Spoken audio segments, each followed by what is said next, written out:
സമൂഹത്തിൽ തലയുയർത്തി നിൽക്കണമെങ്കിൽ 5 പവന്റെ സ്വർണ്ണമെങ്കിലും വേണമെന്ന് ചിന്തിക്കുന്ന ഒരു സ്ത്രീകൾ, അതുമില്ലെങ്കിൽ ഒരു സ്ത്രീ ദരിദ്ര. ഒരു മിനിമം ബ്രാൻഡഡിലുള്ള ഷർട്ട്, പാൻസ്, അത്യാവശ്യം ആൾക്കാർ നോക്കുമ്പോൾ കൊള്ളാമെന്ന് തോന്നുന്ന ഒരു വാച്ച്, ഒരു 10,000-2,000 രൂപ വിലയെങ്കിലുമുള്ള ഒരു ചെരുപ്പ് ഇല്ലാത്തവൻ ദരിദ്രനാണ്. ഇന്നത്തെയൊക്കെ കാലഘട്ടത്തിൽ ഇതൊക്കെയാണ് ഒരുവനെ ദരിദ്രനായിട്ട് നമ്മൾ അവലോകനം ചെയ്തെടുക്കുന്നത്.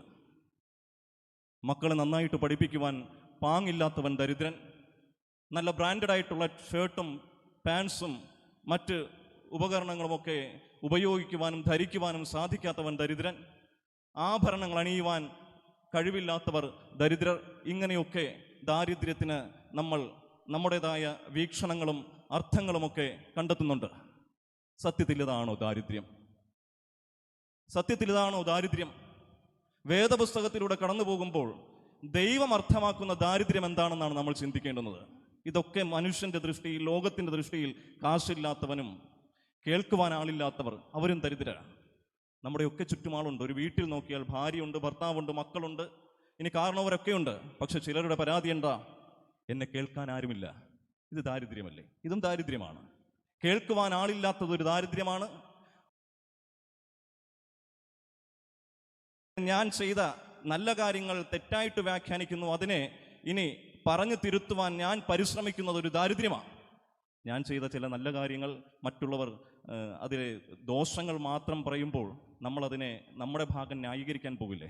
ഇതിനെയും ദാരിദ്ര്യമെന്ന് വിശേഷിപ്പിക്കാം. ഇങ്ങനെ സത്യത്തിൽ ഇതൊക്കെയാണോ ദാരിദ്ര്യം എന്നതാണ് നാം ചിന്തിക്കേണ്ടത്. എന്നെ കേൾക്കുവാൻ ആളില്ലാത്തത്, കഴിക്കുവാൻ ആഹാരമില്ലാത്തത്, എന്നെ മനസ്സിലാക്കുവാൻ ആളില്ലാത്തത്, നല്ല രീതിയിൽ വസ്ത്രം ധരിക്കുവാനില്ലാത്തത്, നല്ല രീതിയിൽ കഴിക്കുവാനില്ലാത്തത്, നല്ല രീതിയിൽ യാത്രകൾ ചെയ്യുവാൻ സാധിക്കാത്തത്, മറ്റ് രാജ്യങ്ങൾ കാണുവാൻ സാധിക്കാത്തത്, ഇതൊക്കെയാണോ ദാരിദ്ര്യം എന്ന് ചോദിക്കുന്നവർ ഉണ്ടാകാം. അല്ലെങ്കിൽ ഇതൊക്കെയാണ് ദാരിദ്ര്യം എന്ന് ചിന്തിക്കുന്നവരുണ്ടാകാം. വേദപുസ്തകത്തിലേക്ക് കടന്നു വരുമ്പോൾ ഈ ദരിദ്രൻ എന്ന വാക്കിന് ഗ്രീക്ക് വാക്ക് എഴുതി ചേർത്തിരിക്കുന്ന തൊക്കോസ് എന്നൊരു വാക്കാണ്. അതിൻ്റെ അർത്ഥം ദൈവത്തിൽ പൂർണ്ണമായും ആശ്രയിക്കുന്നവനെന്നാണ്.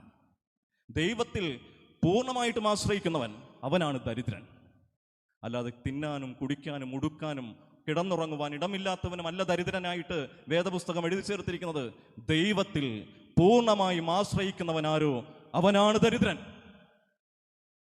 അതുകൊണ്ടാണ് ഇന്നത്തെ സുവിശേഷത്തിൽ നമ്മൾ വായിച്ചത്, നല്ലവനാകുവാൻ ആഗ്രഹിച്ചുകൊണ്ട് കടന്നു പോകുന്ന ചെറുപ്പക്കാരനോട് കർത്താവ് പറഞ്ഞു കൊടുക്കുന്ന ഉപാധി എന്താ? ദരിദ്രനാകണം. നീ ഉള്ളതെല്ലാം വിറ്റ് ദരിദ്രർക്ക് കൊടുത്തിട്ട് നീ ദരിദ്രനാകാൻ. ഉള്ളതെല്ലാം വിറ്റാ പിന്നെ ദരിദ്രനല്ലേ?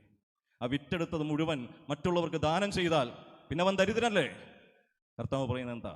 നീ ഉള്ളതെല്ലാം വിറ്റ് ദരിദ്രർക്ക് കൊടുക്കുക, അതിനുശേഷം വന്ന് എന്നെ അനുഗമിക്കുക. അതായത് പൂർണ്ണമായും ദൈവത്തിൽ ശരണപ്പെടുന്നവനാണ് നല്ലവനാകുവാനായിട്ട് ഉള്ള ഉപാധി. Your trusted source for news and information. KCV News 8 HD, Nilambur. Your trusted source for news and information.